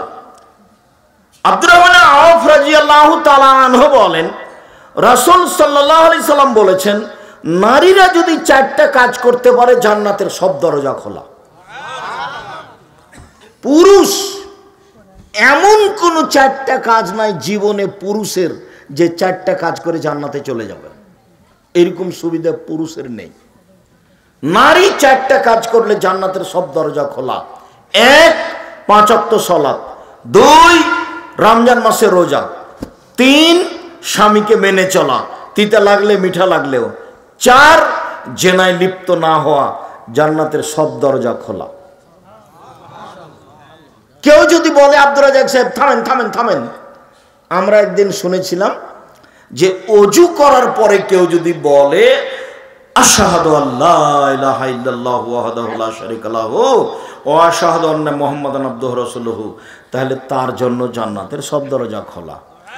তো এটা পুরুষ নারী সবাই সমান না শুধু পুরুষের? এটা হলো সবার সমান। তাহলে আপনি পুরুষের জন্য এই সুযোগ দেখাতে পারবেন না। এটা হলো নারীদের পার্সোনাল মর্যাদা। এটা কোনো দিন আর জীবনে কোথাও বের করতে পারবেন না যে 4টা কাজে করলে জান্নাতের সব দরজা খোলা। কেউ যদি এটা পেশ করে, এ দেখেন শোনেন শোনেন, আল্লাহ নবী বলেছেন ওযু করার পরে যদি কেউ বলে আশহাদু আল্লা ইলাহা ইল্লাল্লাহু ওয়াহদাহু লা শারীকা লাহু ওয়া আশহাদু আন্না মুহাম্মাদান আবদুহু রাসূলুহু, তাহলে জান্নাতের সব দরজা খোলা। তাহলে এটা কি তার কথাটা টিকবে?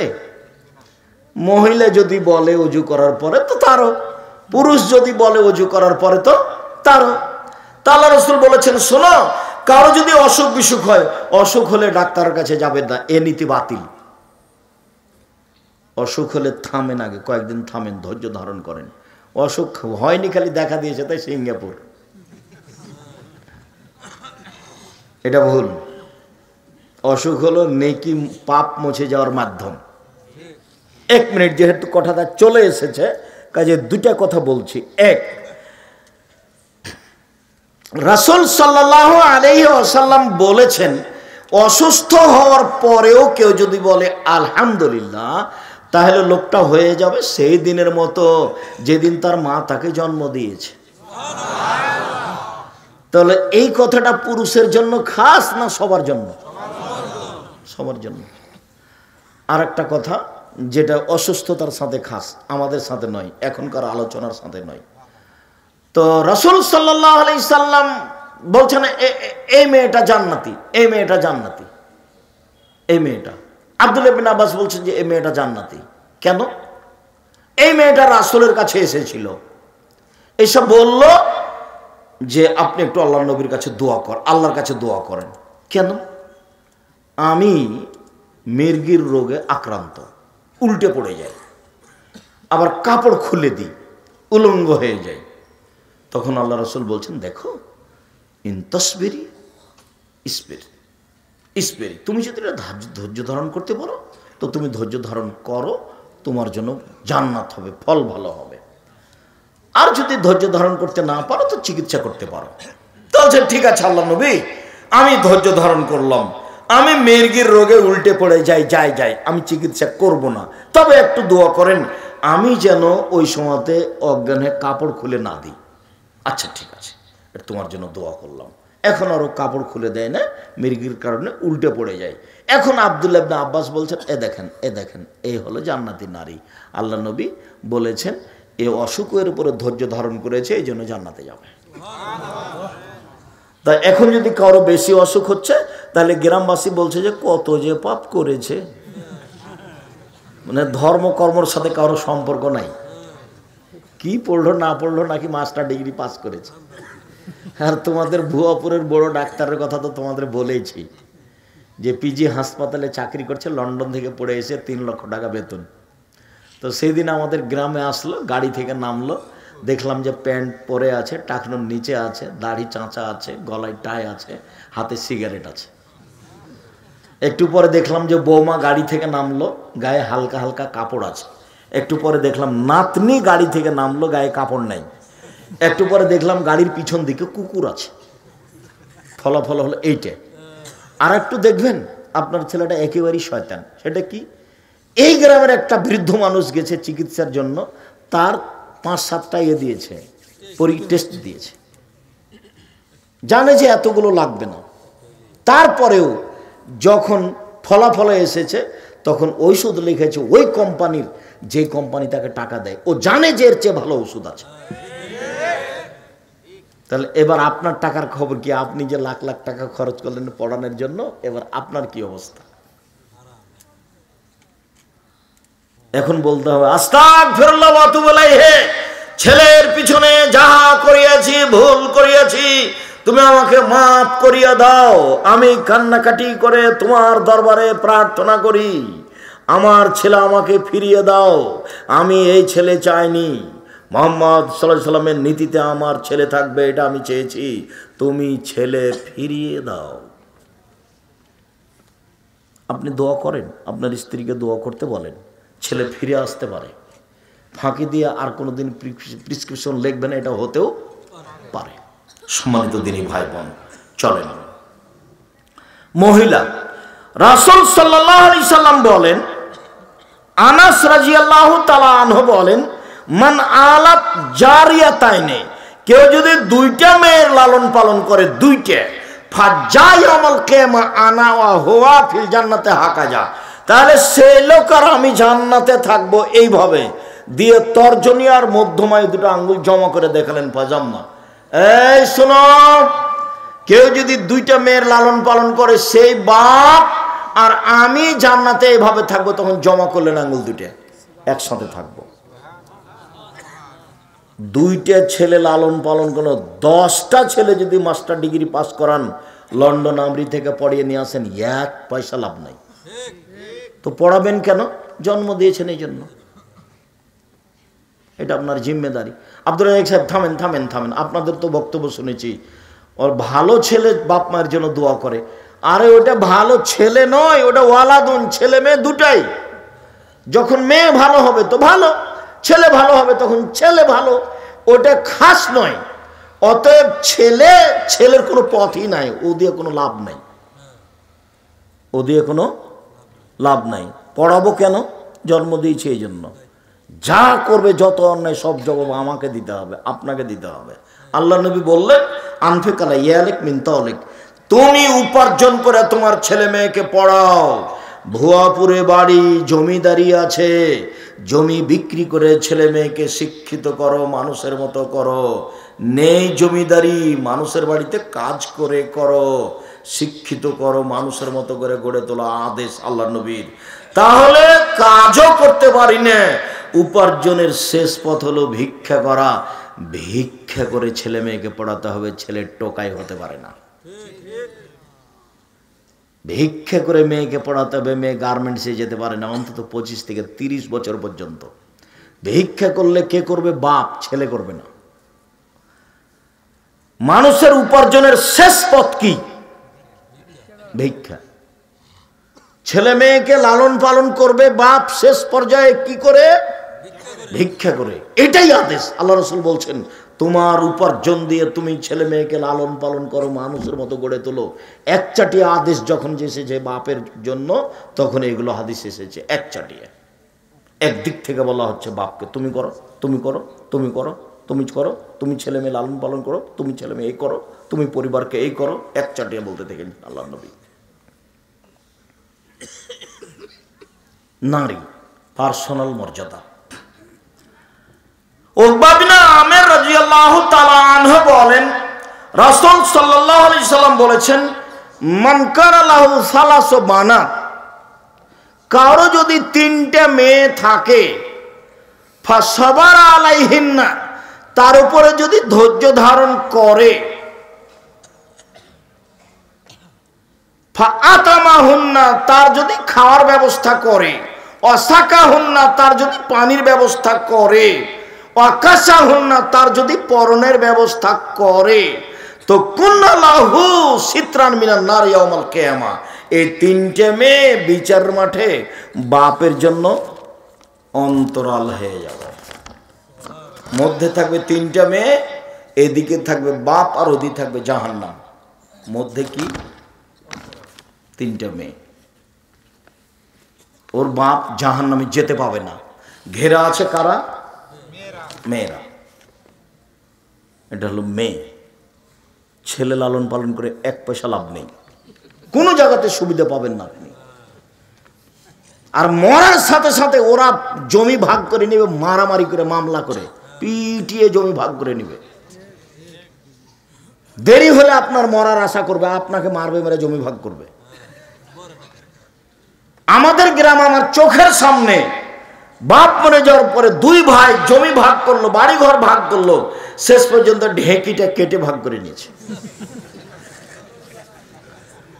মানুষের সম্পদ 4 ভাগে ভাগ, মানুষের সম্পদ 4 ভাগে ভাগ। আল্লাহ রাসূল বলছেন মা কালা ফাফনা, যেটা খাবেন সেটা পায়খানা, ওমা লাওয়েসা ফাবলা, যেটা পড়বেন সেটা পুরাতন, ওমা আহতা ফাক্তানা, যেটা দান করবেন সেটা জমা, ওমা সেওয়া দালেকা বা জাহিবুন লিন্নাসে, যেটা এখন থেকে যাবে সেটা মানুষে ভাগ করে নেবে, প্রয়োজনে মারামারি করে, প্রয়োজনে মামলা করে।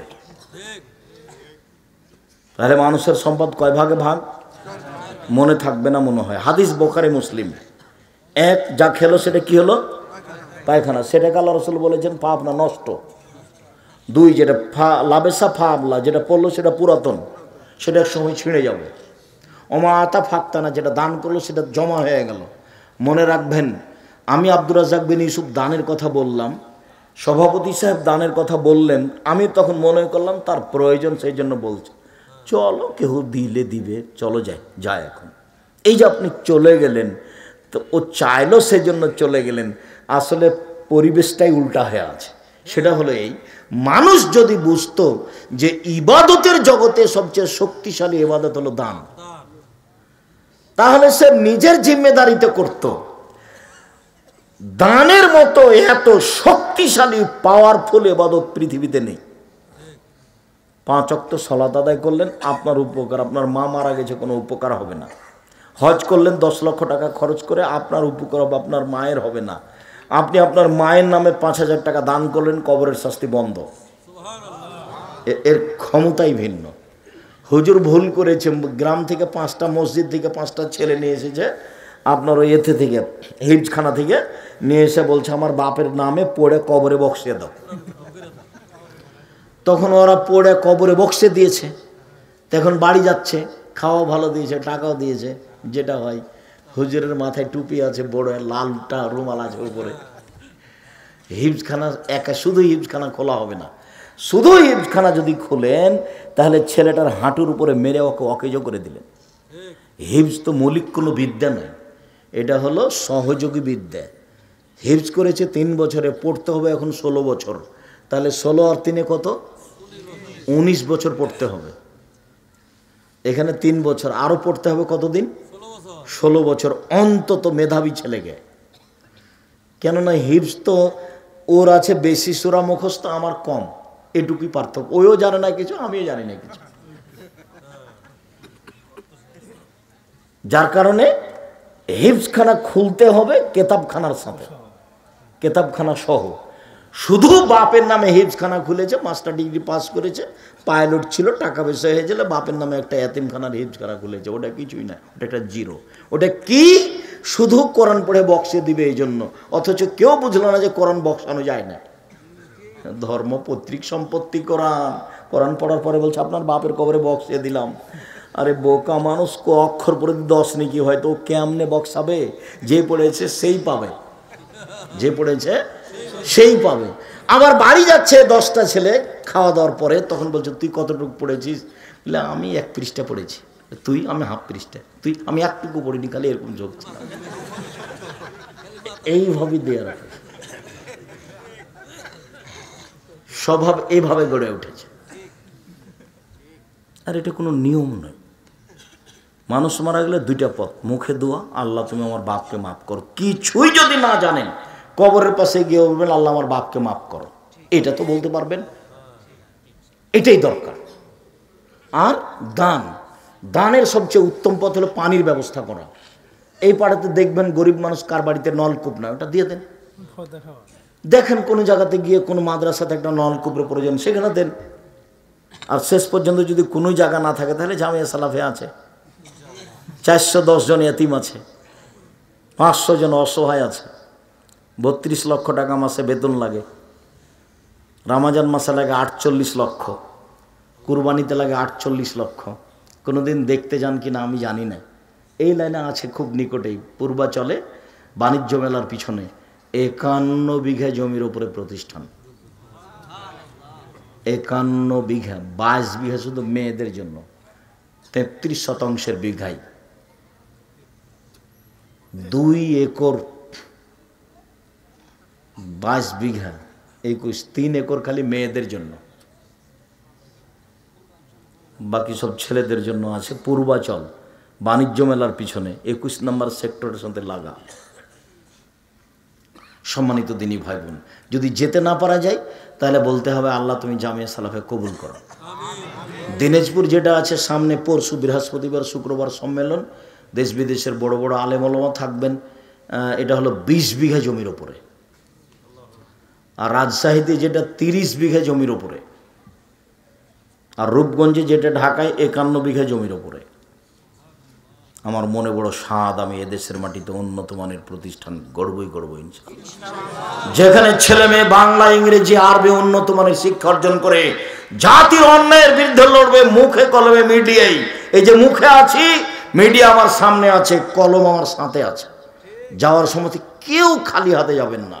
লক্ষ লক্ষ টাকা খরচ করে পত্রিকা বের করছেন, আল ইতেসাম পত্রিকা। টাকা আমার নয়, টাকা আপনার। আব্দুর রাজ্জাক সাহেব, আমরা ভুয়াপুর থেকে কেউ দিইনি। আচ্ছা, ভুয়াপুর থেকে দেননি, কেউ তো দিয়েছে। টাকা তো আমি বানাই না, আর আমি অত পত্রিকা আমার টাকা দিয়ে আমি ছাপাতেও পারবো না। ওই যে 32 লক্ষ টাকা মাসে বেতন লাগে, ওটা আমি দিই, ওটা ভুয়াপুরের লোক দেয় না, কেউ নাই। কেউ তো আছে, এই দেশে আছে, আর না হলে বিদেশে কাজ করতে গেছে তারা আছে। জামিয়া সালাফে বৈদেশিক সংস্থা দিয়ে চলে না, জামিয়া সালাফি কোনো বৃত্তশালী দিয়ে চলে না। জামিয়া সালাফি আমি আর আপনি চালাই, যারা 5-10 হাজার টাকা দিই, 2000, 1500 টাকা দিই, তারাই চালাই। একটু আগে একটা লোক মনে হয় 2000 টাকা দিয়ে আসলো, তার মানে ওভাবেই চলে। আপনি মনে করবেন না যে জামিয়া সালাফে কিভাবে চলে, আমিও জানি না কিভাবে চলে। তাও মানুষ আমার সাথে যারা সাক্ষাৎ করে তারা এভাবে লোক সাক্ষাৎ করে। জামিয়া সালাফের কোনো রসিদ বাহিরে ব্যবহার হয় না, কোনো শিক্ষক আদায় করতে পাবে না। 25 তারিখ থেকে নিয়ে 1 তারিখের মধ্যে সে বেতন নেবে, বেতন নিয়ে পরিবার নিয়ে থাকবে, খাবে, এই নিয়ে তার কোনো চিন্তা ভাবনায় প্রতিষ্ঠান কিভাবে চলে ও নিজে জানে না, কোনো শিক্ষক শিক্ষিকা জানে না প্রতিষ্ঠান কিভাবে চলে। প্রতিষ্ঠানের রসিদ বহি বাহিরে ব্যবহার হয় না, কেউ নিয়ে ওটা আদায় করতে যেতে পাবে না, গেলে তার বিচার হবে। তো কীভাবে চলে? আপনি দিয়ে আসবেন, কি দিয়ে আসবো? 10 টাকা। ওতে অনেক আছে, বরকত আছে।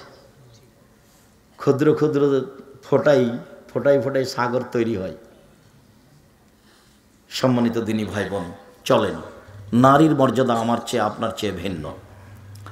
আবু সাঈদ খুদরি রাদিয়াল্লাহু তাআলা আনহু বলেন, রাসূল সাল্লাল্লাহু আলাইহি সাল্লাম বলেছেন, মান আলা সালাসা বানাতিন, কেউ যদি 3টা মেয়ের লালন পালন করে, ফালাহুল জান্নাহ, সে জান্নাতে যাবে।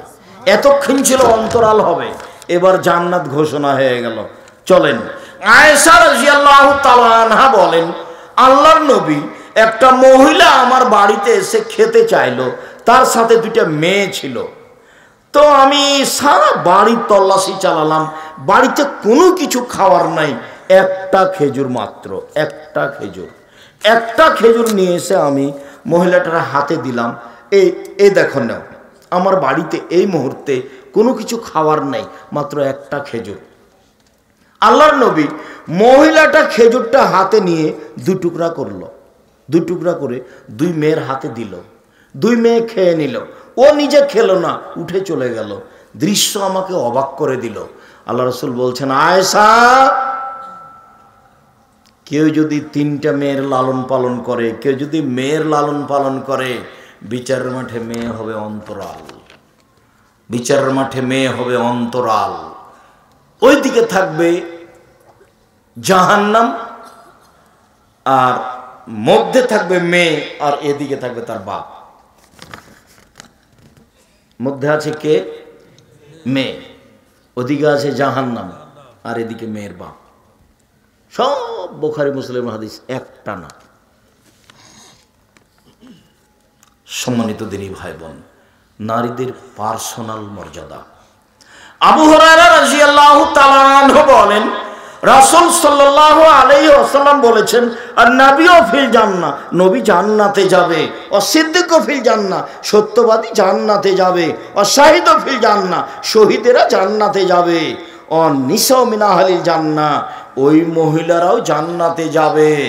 স্বামী যদি কোনো কারণে রাগ করে, তাহলে হাত ধরে বলে, যতক্ষণ পর্যন্ত আপনি খুশি না হবেন ততক্ষণ পর্যন্ত আমি কিছু খাবো না। এই নারী জান্নাতি নারী। আবু হুরায়রা রাদিয়াল্লাহু তাআলা আনহু বলেন, রাসূল সাল্লাল্লাহু আলাইহি ওয়াসাল্লাম বলেছেন, আদ-দুনিয়া কুল্লুহা মাতা, সারা পৃথিবী সম্পদ, খায়রু মাতা'id দুনিয়াল মারাতুস সালেহা, সবচেয়ে দামি সম্পদ ভালো নারী। কই সবচেয়ে দামি সম্পদ ভালো ছেলে একবারও যে আসে না। সব তো ধারাবাহিক হাদিস, সব বুখারী মুসলিমের হাদিস, সব ধারাবাহিক। গোটা পৃথিবী সম্পদ, সবচেয়ে দামি সম্পদ ভালো নারী। এবার আল্লাহ রাসূল বলছেন, আর বনলি সাদা, 4টা জিনিস আছে যার সুখময় জীবন তার, 4টা জিনিস আছে যার সুখময় জীবন তার, 4টা জিনিস নেই যার দুঃখময় জীবন তার, 4টা জিনিস নেই যার দুঃখময় জীবন তার, 4টা জিনিস আছে যার সুখময় জীবন তার। 1, আল মারাতুস সালেহা, ভালো নারী।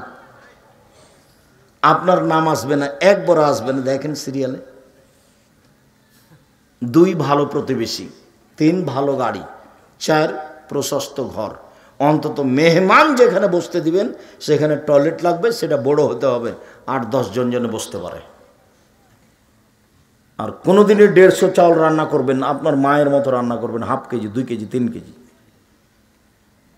সারাদিন আপনারা খাবেন, মেহমানে খাবে, রাতে গরুতে খাবে, সকালে পাখিতে খাবে। আর আজকে ঘোষণা করে দিবেন, মাকে বলে দিবেন, আম্মা আপনি আমার কোনো ভাইয়ের কাছে যাবেন না, আমার কাছে থাকবেন, খাবেন। বোনেরা আমার কাছে আসবে, থাকবে, খাবে। আমার ভাইনা ভাগ্নে আমার কাছে আসবে, থাকবে, খাবে। আমার আব্বার যত বন্ধু বান্ধব যে যেখান থেকে আমার থেকে আসবে, খাবে। জানেন না আম্মা, আমি আর আমার স্ত্রী খাচ্ছি, 2 জনের রিজিক আমার হাতে হচ্ছে। আমার ভাগ্নি আসলো, 3 জনের রুজি আমার হাতে হচ্ছে। আমার দুলা ভাই আসলো, 4 জনের রুজি আমার হাতে হচ্ছে। আমার আব্বার 10 জন বন্ধু আসলো, দেখলাম যে সবার রুজি আমার হাতে হচ্ছে। আম্মা আমার রুজিতে আল্লাহ বরকত দিয়ে দিয়েছে, কোথাও খাবেন না। কেন ভাগ করে রেখেছেন? 2 দিন 3 দিন করে মাকে ভাগ করে নিয়েছে। দুনিয়ার বউ তো তোমার, তুমি ভালো জানো তোমার বউ কি করে।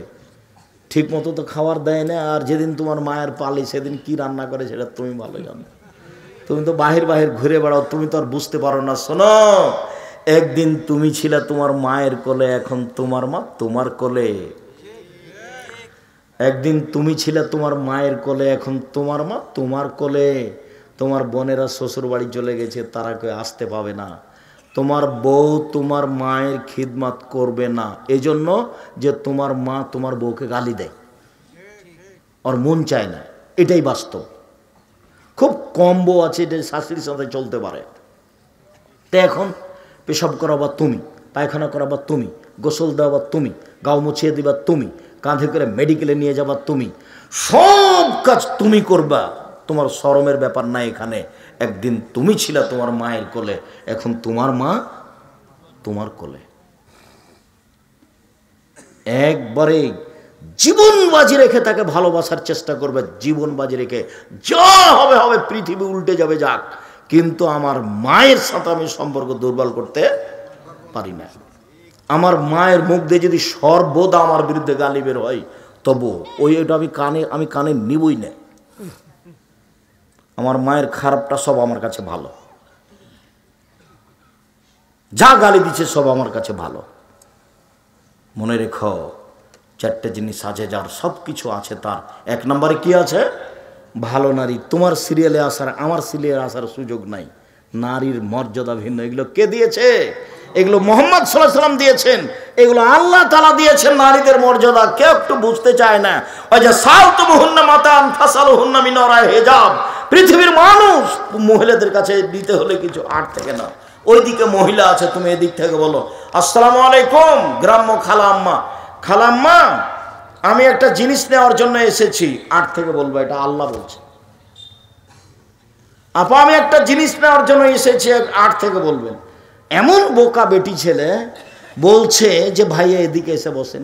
আর এটা যদি রংপুর, দিনাজপুর, লালমনিরহাট, কুড়িগ্রাম, পঞ্চগড়, ঠাকুরগাঁও হয়, তাহলে যে জামাই আসার সাথে সাথে শাশুড়িতে বলছে যুবতী মেয়েকে যে তোর দুলাভাই এসেছে, ঘরে বসতে দে, পান দে, খেতে দে। অবাক কথা, দুলাভাই এসেছে, জামাই এসেছে, এখন খাদেম হলো শ্বশুর শাশুড়ি। শাশুড়ি ভাত দিবে, শাশুড়ি পানি দিবে, শাশুড়ি খাওয়ার দিবে। কেন? এখন জামাই মেজবান, মেহমান, আর শ্বশুর শাশুড়ি হলো মেজবান। এবার শ্বশুর শাশুড়ি যখন জামাইয়ের বাড়ি যাবে, তখন শ্বশুর শাশুড়ি হবে মেহমান আর জামাই হবে মেজবান। তো এখন আপনি আপনার স্ত্রী দুজন খিদমত করবেন। কেন আপনার স্ত্রী আপনার মেয়েকে ওখানে পান দিয়ে পাঠালো, আর একটা দিয়েছেন বিবাহ সূত্রে, আর একটা ফাও দিলেন কেন? এ কোন নোংরা নীতি, এ কোন জঘন্য নীতি, এ কোন বর্বর নীতি, এ কোন অসভ্য নীতি। এই মহিলাই খারাপ। মহিলা পরিবারকে ধ্বংস করেছে। ভুলে যাচ্ছেন কেন জাবেরের ঘটনা? নারী যদি ঠিক থাকে, পরিবার ঠিক থাকবে। আলোচনার শেষের দিকে চলে আসলাম, অন্তত আজকের মতো শেষের দিকে চলে যাচ্ছি। নারী যদি ঠিক থাকে, পরিবার ঠিক থাকবে। তাই তো জাবের বললেন, ভালো করে খেয়াল করতে হবে। তাই তো জাবের বললেন, জাবের বলছেন আল্লাহর নবীর সাথে আমরা যুদ্ধ করে আসছিলাম, মদিনায় ঢুকবো। তখন আল্লাহ রাসূল রাতে বলেন, এই থামো থামো, সবাই এখানে থাকো, আমরা সকালে মদিনায় ঢুকবো। আমি জাবের বললাম, আল্লাহর নবী আমি নতুন বিবাহ করেছি, আমাকে বাড়ি যেতে অনুমতি দেন। এটুকু বলতে আল্লাহ রাসূল বলছেন, ও তুমি নতুন বিবাহ করেছ, বিক্রনাম সাইয়েব, তুমি কুমারী মেয়ে বিবাহ করেছো না তালাকপ্রাপ্তা মেয়ে বিবাহ করেছো? আমি বললাম সাইয়্যিবা, আমি তালাকপ্রাপ্তা মেয়ে বিবাহ করেছি। তো আল্লাহ রাসূল বলছেন, আরে হাল্লা বিক্রাম তুলাইবকা, তুমি কুমারী মেয়ে কেন বিবাহ করলে না? তুমি তার সাথে খেলতেও, তোমার সাথে খেলতো। তুমি কুমারী মেয়ে কেন বিবাহ করলে না? তুমি তার সাথে খেলতেও, তোমার সাথে খেলতো। আল্লাহ রাসূল এদিকে লাগলেন বলতে। এবার জাবের বলছেন, আল্লাহর নবী, উহুদের যুদ্ধে আমার পিতা শহীদ হয়েছেন 9 জন মেয়ে রেখে, আমার 9 জন বোন আছে। আল্লাহর নবী, উহুদের যুদ্ধে আমার পিতা শহীদ হয়েছেন 9 জন মেয়ে রেখে, আমার 9 জন বোন আছে। আক্রাহন উসাব্বিজা মিসলাহন না, আমার বোনদের সমবয়সের মেয়েকে আমি বিবাহ করা পছন্দ করিনি 4টা কারণে। আমার বোনদের সমবয়সের কম বয়সের মেয়েকে আমি বিবাহ করা পছন্দ করিনি 4টা কারণে। আমার বোনদের সমবয়সের মেয়েকে আমি বিবাহ করা পছন্দ করিনি 4টা কারণে। 1 লে তুয়াল্লিমাহুন্না, আমার স্ত্রী যেন আমার বোনদেরকে বিদ্যা শিখাতে পারে। 2 বলে তুয়াদ্দেবাহুন্না, আমার স্ত্রী যেন আমার বোনদেরকে শিষ্টাচার শিখাতে পারে। 3 বলে তুরাজ্জেলাহুন্না, আমার স্ত্রী যেন আমার বোনদের মাথার চুল চিরুনি করে সাজগোজ করে রাখতে পারে। 4 বলে তাকুমা আলাইহিন্না, আমার স্ত্রী যেন আমার বোনদের উপরে পাহারা দিতে পারে। মা অনেক দামি মানুষ, এই পরিবারের সবচেয়ে দামি মানুষ কে হলো? মা, মহিলা। এখন পর্যন্ত পুরুষের কোনো কথা আসলো না। আরো আছে, একচাটিয়া নারীদের মর্যাদা আল্লাহ রাসূল দিয়েছেন এইভাবেই। এই যেটা হাদিস বললাম সেটা বুখারী মুসলিম। তাহলে ছেলেটা মাথার চুল ছেড়েছে এইভাবে এইভাবে করে, এতে দায়ীকে? মা। ছেলেটার প্যান্টটা এখনো নিচে আছে, দায়ীকে? মা। মেয়েটার নখ বসে আছে এখানে বুয়াপুরের বাড়ি, এখন বসে আছে। মেয়েটা খারাপ না, ওর মা খারাপ। ওর মা বুঝতে পারেনি মা কাকে বলে। ওর বাপ বিবাহ দিয়েছে, স্বামীর কাছে গেছে, সেই জন্য ছেলে মেয়ে হয়ে গেছে। ও বুঝতে পারেনি মা কাকে বলে। মা হলে 4টা জিনিস লাগে। 1, ছেলে মেয়েকে শিখিয়ে দিতে হবে, সত্য শিখিয়ে দিতে হবে। 2, শিষ্টাচার শিখিয়ে দিতে হবে। মায়ের একটা শিষ্টাচারও জানা নাই, ও কোনটা শিখাবে? ও মাস্টার ডিগ্রি পাস করেছে ভুয়া, একটা শিষ্টাচার জানা নাই তার।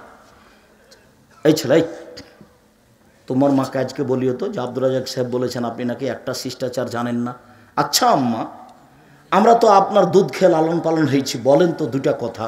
একটা, যখন আমাদেরকে জামা পরিয়ে দিয়েছেন তখন কি আপনি খেয়াল করে ডান হাত পরিয়েছেন, না আপনি আপনার মতো পরিয়েছেন? কি বলে তোমার মা? বুঝতে পারলে না মনে হয়। যখন তোমার মা তোমার গায়ে জামাটা দিবে কোন হাত আগে দিবে বলো তো দেখি? ডান হাত। তোমার মাকে জিজ্ঞাসা করো কি বলে। আচ্ছা মা, আমরা তো দুধ খেয়ে আপনার মানুষ হয়েছি, তা আপনি যখন যতবার দুধ খাইয়েছেন ততবার কি বিসমিল্লাহ বলেছেন? না হলে তো এই দুধ শয়তানও খেয়েছে। তোমার মা কথায় কথায় হেরে যাবে। তোমার মা মা নয়, এটা একটা হস্তিনী মা। এ সংসার বানাতে আসেনি, এ সংসার ধ্বংস করতে এসেছে। তোমার মাই পরিবারকে কবর দিয়েছে, যে দেখো বুখারীর হাদিস। 1, শিখাবে মা। 2, শিষ্টাচার শিখাবে মা। 3, সাজগোজ করে রাখবে মা। 4, পাহারা দিবে মা। ছেলে মেয়েকে কে পাহারা দিবে? মা। সব একচাটিয়া মহিলাদের মর্যাদা।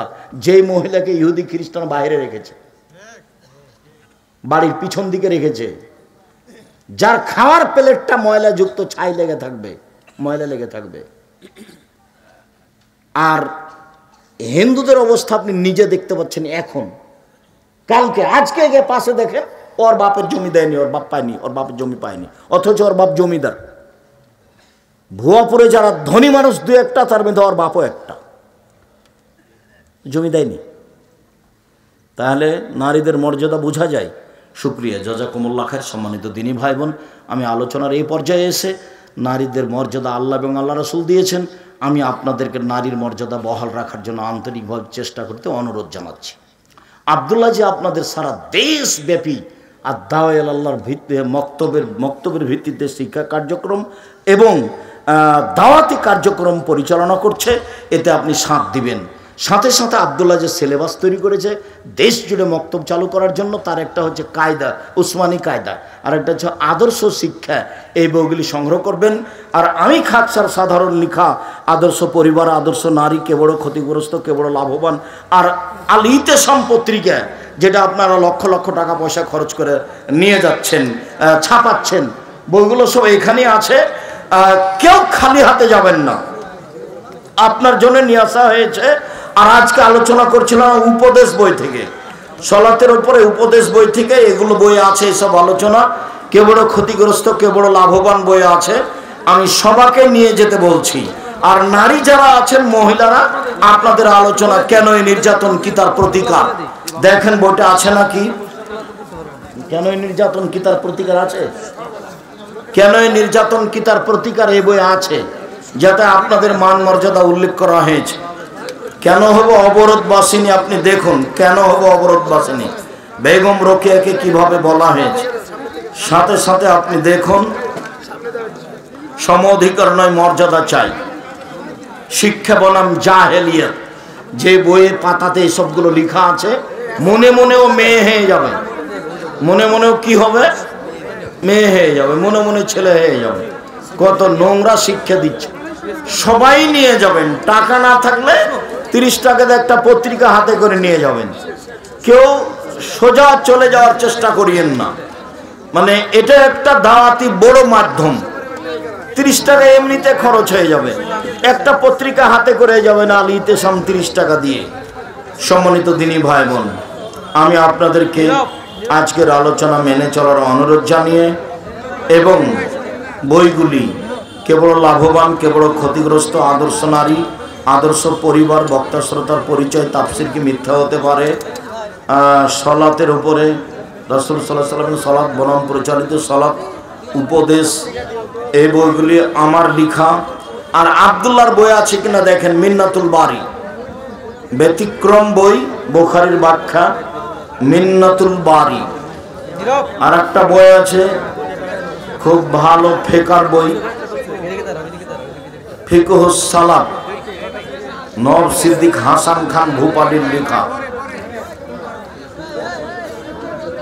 খন্দকার আব্দুল্লাহ জাহাঙ্গীর, আকীদা কি সঠিক? তোমার এটা জিজ্ঞাসা করার কেন প্রয়োজন হলো? তোমার স্বভাব কেন এমন? লোকটা মারা গেছে, বলো যে ভালো।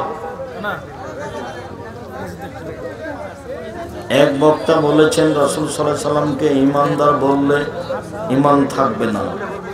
যে এমন ভাষা বলে, এটা কেন এখানে লিখো? যে এমন ভাষা বলে সে কাফের, সে অমুসলিম, সে মুরতাদ। পোষা বিড়াল বেচা কিনা করা যাবে? জি না, বিড়াল বেচা কেনা জায়েজ না। রমজানের সুন্নত ও ইতিকাফে গোসল করা যাবে? দলিল সহ বলবেন। জি, রমজানের ইতিকাফে গোসল করবেন, সহিহ হাদিস, গোসল করবেন। কেউ যদি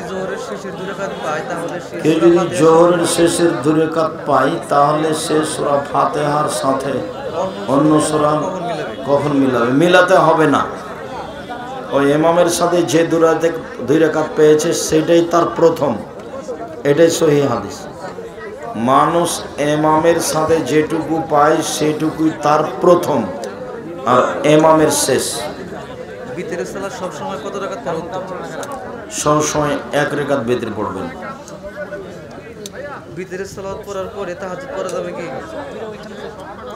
বিতরের সালাত পড়ে তাহাজ্জুদ পড়তে পারেন, সহিহ হাদিস। কবর জিয়ারতের সময় সম্মিলিত মোনাজাত করা যাবে কি?